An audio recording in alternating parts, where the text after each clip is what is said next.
Saudara, turunnya permintaan masyarakat terhadap ayam potong di pasaran membuat harga ayam potong terus merosot tajam. Dalam 1 bulan terakhir, harga ayam potong telah mengalami penurunan dalam beberapa kali dan ini mempengaruhi pendapatan para pedagang. Harga ayam di Pasar Calang, Aceh Jaya mengalami penurunan sejak 1 bulan terakhir.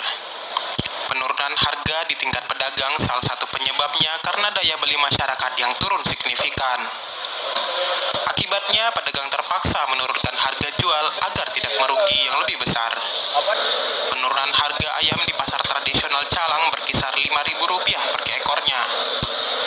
Saat ini harga ayam potong dengan ukuran 2 kg berkisar Rp55.000.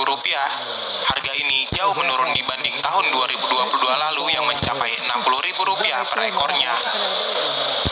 Para pedagang menyampaikan biasanya mereka menghabiskan 100 ekor per hari, kini turun menjadi 50 ekor saja per harinya.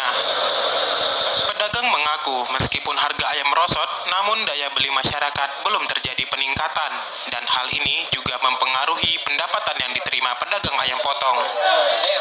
Salah seorang pedagang ayam potong, Sabda, menyampaikan dengan merosotnya daya beli masyarakat, dirinya terpaksa mengurangi stok ayam. Hal ini dilakukan agar tidak merugi yang lebih besar. Harga 55 2 kilo.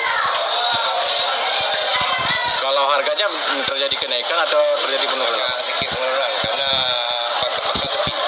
Pasar satu bulan Februari ini. Kendati harga ayam turun, para pedagang mengaku lesu. Pasalnya pembeli ayam semakin sepi. Dari Aceh Jaya, Musliadi, TVRI Aceh melaporkan.